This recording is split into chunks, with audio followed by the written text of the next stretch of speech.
ગુજરાતમાં દિવસે ને દિવસે કાયદો અને વ્યવસ્થા કથળતા હોય એવા ઘણા બધા કિસ્સાઓ સામે આવ્યા છે। જાહેરમાં કોઈકની હત્યા કરવી, ઢોરમાર મારવો અને આવી જ એક ઘટના હવે સામે આવી છે અમરેલીમાંથી। એક યુવકને એટલો બધો ઢોરમાર મારવામાં આવ્યો કે અંતે તેનું મૃત્યુ થયું અને હવે આ સમગ્ર મામલે મેદાને આવ્યો છે પરિવાર। આખો મામલો શું છે, ઘટના શું બની હતી, કોને માર માર્યો છે, એ દરેક વિષયને લઈને વિગતે વાત કરીએ। નમસ્કાર, હું હંસિની અને તમે જોઈ રહ્યા છો નિર્ભય ન્યૂઝ। આખી ઘટના અમરેલીમાંથી સામે આવી છે। ઘટનાને લઈને વિગતે વાત કરીએ તો અમરેલીની સિવિલ હોસ્પિટલમાં ચાલતા અન્ન ક્ષેત્રના સંચાલકો દ્વારા એક યુવકને માર મારવામાં આવ્યો છે। થાળીમાં ભોજન વધતા 7 શખ્સોએ માર માર્યો। ધારીના ગોપાલ ગ્રામના એક યુવક છે, એને પ્લાસ્ટિકની પાઇપ વડે 7 શખ્સોએ ઢોરમાર માર્યો હતો। 17 એપ્રિલે બનેલી ઘટના બાદ યુવકનું સારવાર દરમિયાન મોત થયું છે। મહેશ પ્રેમજી રાઠોડ નામના આ જે યુવક છે એનું મોત થયું છે। પરિવારજનો દ્વારા હત્યા કલમ ઉમેરવાની માંગ કરવામાં આવી છે।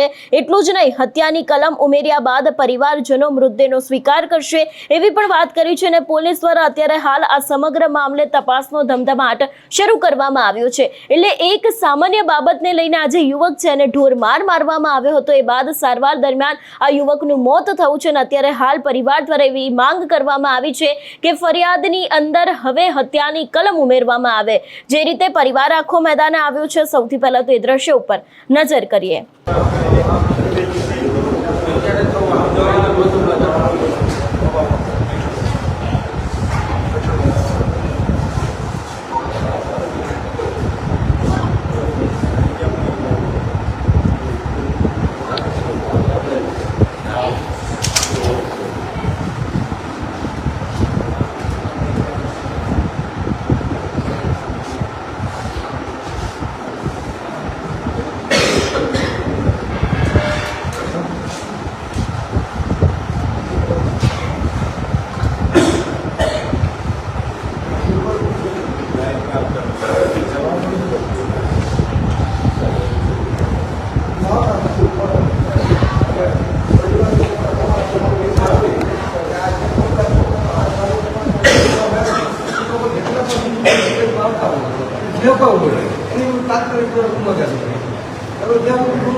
છોકરાને હાથે અરજી સાઈન કરો, અરજી કાલે સવારમાં રજીસ્ટ્રેશન તમે કરશો, મને કાંઈ થઈ જશે, આ લોકો કરી નાખશે, એ સ્પોટ પર લીધું છે એની હસ્તાક્ષર મારી સાથે પણ એમ ટેલિફોનની વાત કરી બપોરે અમે તો પ્રવાસમાં હતા બંને, હું ને નરેશભાઈ।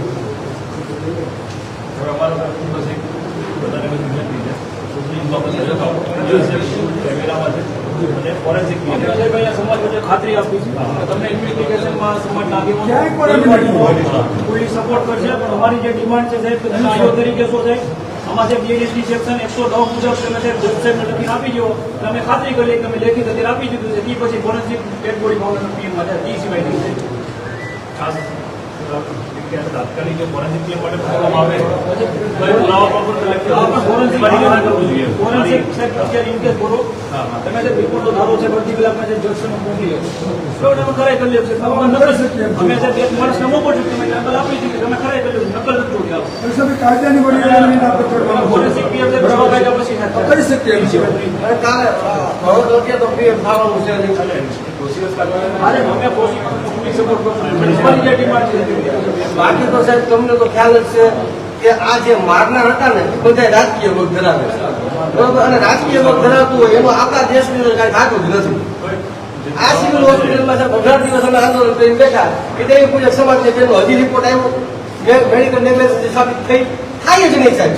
અઢળક આપણા ગુજરાતી તો અઢળક એવા બનાવ છે જે પણ ડોક્ટર નતા ભૂલ હોય કોઈ ની સાબિત થયું જ નથી. આ સિવિલમાં આજની આ બીજી ઘટના સાહેબ, આજની બીજી ઘટના. અને સાહેબ બીજું ખાસ અને બીજો કોઈ મુદ્દો અમે સાહેબ આને ન્યાય આપવાની વાત કરી અમે સાહેબ, એની જ બાજુમાં એની ખતરી એક મિનિટ એની બાજુ સાંભળો તો ને, one minute સાંભળો તો ને, આ શું કહે છે? છોકરો જે એક્સપાયર થઈ ગયો ને એની સામેની સાઈડ એક છોકરાને ઢોર માર મારીને લઈ આવે બરોબર. આ ડોક્ટરો એની કોઈ જેટલી સારવાર નથી છોકરો એક્સપાયર થઈ ગયો છે હાલની તકે. તમે આ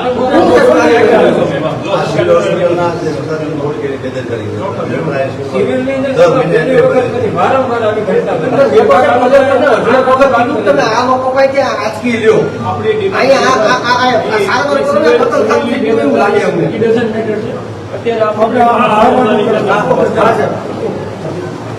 રિપોર્ટ કરી શકે મોકલો